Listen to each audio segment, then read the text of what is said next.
Yo, what is up, you guys? Hope they're partying like every day is your birthday, because we got another one for you guys today. We got a video requested by you. We got a couple of y'all's requests today. Y'all know we love watching your stuff, and this is no exception. We got top 10 most epic gun fights. So we're gonna have to see what this is working with. One that I think is on here, but I honestly hope it's not on here, is the Fate gunfight. Because I feel like we've watched that a million times, man. I've seen that in so many compilations. It's always a top-rated one when it comes to the non-having superpower fights. But I do hope they're not in here. Just because I've seen it, I feel like a million times. But without further ado, let's get to it.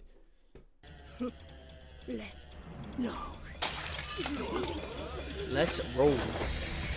Optimus Prime right there. You know what? The top 10 list for hand-to-hand fights have been hits, so why not have one for gunfights? I mean, guns are as cool as martial arts and hand-to-hand combat, don't you agree? They make for a lot of intense and exciting sequences, but instead of fists flying, you see bullets getting fired. With this video, but gunfights, though, in my opinion, are the hardest scenes to get right, because they can be very easily cheesy.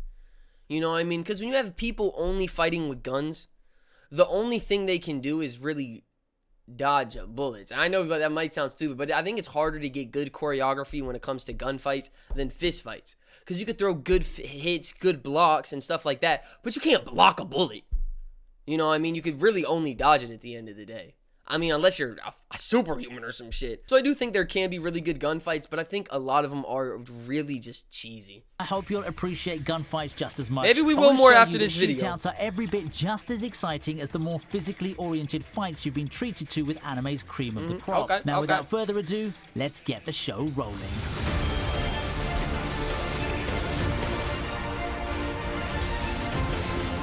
Ooh! Starting off the list, we have a mirror match. Yes, it's Toru versus Toru in the finale of Gunslinger Stratos. Him versus him. Gunslinger Stratos, the animation's pretty much the textbook definition of a game commercial. Overall, the plot and the animation wouldn't be winning any awards anytime soon, but at least it did give us a banger of a final battle where two versions of the same character face off. With that being said, though, I think that some gunfights end up being nice spectacles, and this is one of them. Coming off the big twist, this gunfight does deserve its purpose as well as the climax of the series. Oh, and they made two endings to this as well. There's a good ending and a bad ending. And I remember a time when the few who watched the show debated on which one the anime wanted to keep as canon. Now that's something you don't see in anime too often now, do you? How did they... Ooh, I mean, that's pretty interesting, you know, to have two different endings. But how does that work? Do they have like one last episode and then the other episodes right after that with just a different version of it? That's pretty cool, though. I've never heard of a double ending type of show. Anime wanted to keep as canon. Now that's something you don't see in anime too often now, do you?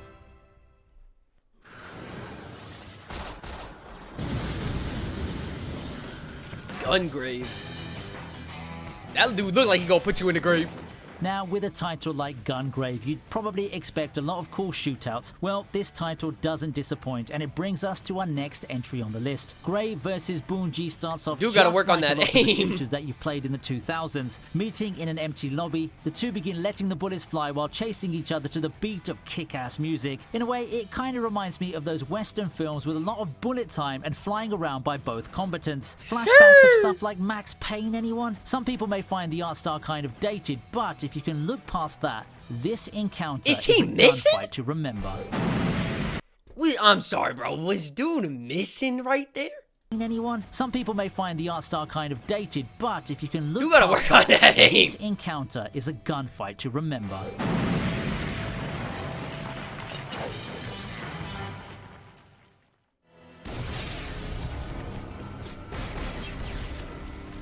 Ooh, now this looks hella tough. Shooting at the environment, I like that. It's the showdown between Kanan and Alphard. Encountering each other inside a train, the bullets were quick to fly in this high-octane duel between the two characters. The hype was there, the tension was there, so it's time for the battle to begin. It's a long, drawn-out affair that sees the fight spilling out of the confines of the train and into everywhere. The two just won't stop even as they resume fighting outside the cabin and despite how far the train's traveled. I like this battle because of the fact that it's primarily a gunfight. Damn, they can't call no timeout or something. They fighting on a chopper's ladder? primarily a gunfight and marketed as such, the two fighters don't limit their arsenals to their guns. Back on the Knives train get they go. thrown, hair gets pulled, the hand-to-hand combat is there as well. I'm not even sure if I cheated by putting this fight on the list actually. No, you given how didn't, Vinny. varied This direction might be the best fight one. went, but it's just such a good fight that I wouldn't want you to miss it. That's my favorite looking one we've seen.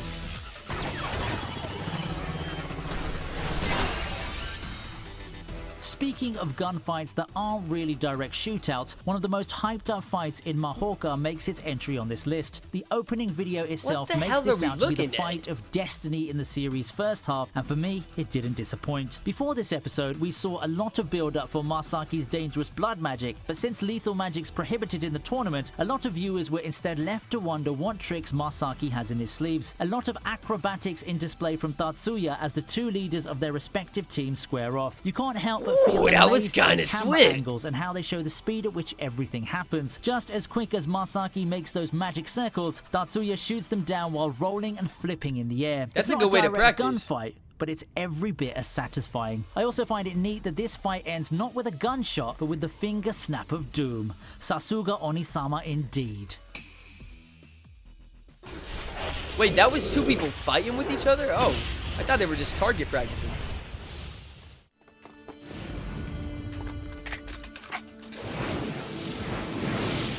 Trigun. You got that 3-gun style? Reappearing on another list is something that we've covered recently. They just reload each other's guns. Ages featuring Vash the Stampede and his brother. The two have a relatively simple fight by modern anime standards, but I can't stress the impact and the importance of this fight in terms of the anime storyline. The fight's filled with tension and shows us how Knives gets the advantage due to knowing more about Vash's trump card. Their shots colliding is a sight to see. We've been spoiled by technology in modern animation now, but this is one of the most epic scenes that fans 2 decades ago can lay witness to. Not a lot of shots get fired, but those few ones that do get fired See, now that stuff, see, this is what makes good fight scenes to me. Like this and the train one right here, how people use their smarts. They use their environment. They throw, I don't even know what the hell that is, bullets or something like that in the air and then shoot it a few times to distract the dude or maybe catch him off guard or cut him up, blur his vision. That's what makes a good gunfight to me. Can lay witness to. Not a lot of shots get fired, but those few ones that do get fired have all the weight and power behind them. My God, what kind of mate is this? At our halfway mark is Fabiola versus the Colombian cartel. There are great gunfights that are epic clashes and See, bro, like, nah, bro. I'm sorry, bro. Like, this stuff to me, respectfully, bro, is just there are great cheesy. You got 7 dudes shooting at one chick, and she does a split, and you telling me none of them go like this? They just keep firing straight. That's literally all you got to do right there to change direction. I ain't even mean to pause it on the screen, by the way, bro. There are epic clashes and back and forth affairs, and we remember them mostly for their on-point sequences and flashy animation. Then there are one-man army moments that, while are also memorable in terms of animation, we mostly remember them for showcasing how strong a particular call it 911. is. This scene from Black Lagoon falls into the latter category. We've known the reputation of the Columbia cartel for so long, but in this particular instance in Black Lagoon, they just picked the wrong hood to mess with. Enter ninja-maid Fabiola, who runs wild on them thanks to all her weapons and her clever utilization of the environment to her advantage. She leaves with a beautiful massacre in her wake, showing everyone that maids are never to be underestimated. I ain't messing with no maid, bro. Finna pull out a buckshot shotgun out some shit on me. They got the dude sitting on. Nah, you know you scared, bruh, when you ain't even hopping in the car. Dude on the back literally hopped on the trunk. Y'all see this, man, bro? Dude on the back was like, nah, I don't care if I got a seat or not. I'm getting on this whip and we getting out of here. What a guy, bro.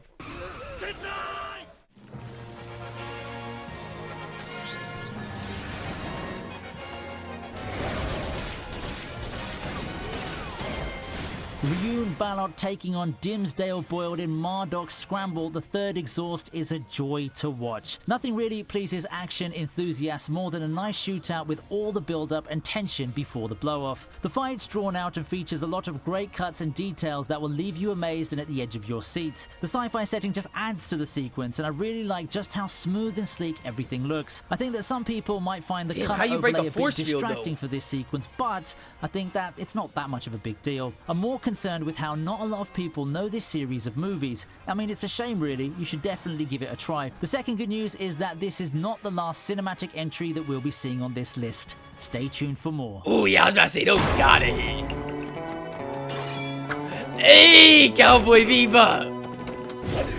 What a magnificent sequence of events. The final showdown between Spike and Vicious is at hand. Now this is a fight! Spike has to go through Red Dragon's headquarters. What follows is an amazing sequence of bullet hell reminiscent of something like Max Payne. Spike charges the building and engages the members of the Syndicate in what seems like reckless abandon. There's no shortage of action as he encounters enemies at every turn, forcing him to use every weapon at his disposal to its full potential. This includes setting bombs and making full use of what armament he has. That's what a detective does. A much-awaited showdown against Vicious. The preceding fight against Vicious is just as amazing, with the two settling things in a more traditional duel, complete with John Woo references. It's not a shootout, but the one-on-one final battle deserves every bit of credit for being an epic climax to this classic.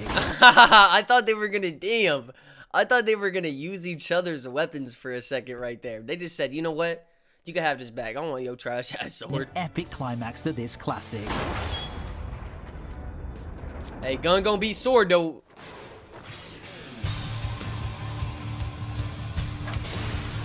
Oh, this scene.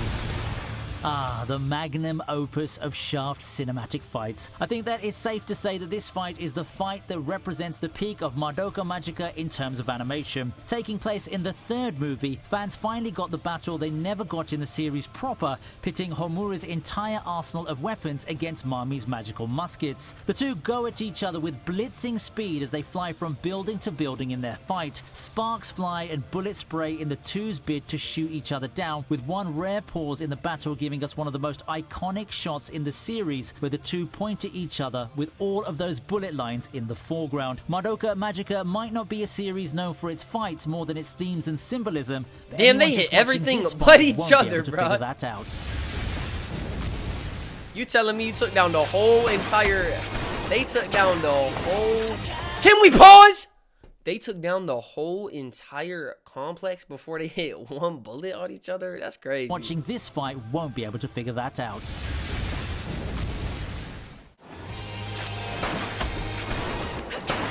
Damn, they hella swift. Short but sweet. While Mami vs Homura was a long drawn-out dance, Odasaku vs Gide is just about a minute long. However, the two still had one amazing and spectacular gunfight, with each fighter predicting each other's God, I better not have been on there for a while. Moves and doing microsecond dodges before firing back with a shot of their own. The sheer speed of how things happen is just bonkers in this. Bro, how are these? Now, these guys were having a top tier type of fight scene right here, dude. And then we bring in a group of 20 people firing bullets at them and no one hits? It reminds me of One Piece when they fire the cannons. I swear, they be shooting like 100 cannon bullets, bro, and ain't one cannon hit. The one time they chased the ship for like 7 hours. You telling me y'all didn't hit a bullet for like 7 hours? Gunfight, with each fighter predicting each other's moves and doing microsecond dodges before firing back with a shot of their own. The sheer speed of how things happen is just bonkers in this. I mean, the only gunfight that can beat a gunfight between two magical girls at their peak has to be one involving even more broken powers. Am I right? Yes? Precognition in anime. Damn, buddy's standing behind the wrong door. But when you put two characters with similar powers and have them go at it, the result is simply beautiful. I can't stress how context matters though. To a regular watcher, the guys might seem like people who can't shoot for shit or have epic dodge timing, but it all makes sense once you figure out it's basically two Sharingan users taking each other on. Ooh. See, I think they were having a good... I wish they low-key, respectfully, bro, didn't bring these people in. I think it was just a top-tier fight scene just with these guys. Users taking each other on. 10 gunfights later, I wonder what you think about them. Do you still prefer hand-to-hand fights over gunfights? Do you I'm not gonna lie, bro. I still 100%, you know, did love hand-to-hand more than that. There was some good scenes in here. I definitely, in my opinion, you guys, let me know which one was y'all's favorite. I'm gonna have to go with this train one. Or, I'm gonna have to go with the train one, man. I just thought they did a really good job with the way they used the environment and the way the guns and combat all looked. Very fluent, very nice, not anything overly cheesy. You know, they did have a heli shooting at a train, but they were laying down, you know, taking cover, so they're not gonna get hit by that. That's a good type of thing. But scenes like this, where the maid one, where you got like a whole gang of people shooting at one chick and she does one split, and you telling me nobody just... Stuff like that is just a little too cheesy for me. But let me know what you guys think in the comments. Still great video there from VinnyTube as always. Gotta love his top 10s, giving us some good, what do you call it? Reviews on the videos? Over text to speech? I don't know what the hell you call these things, man, but they are nice. They are nice. So deuces.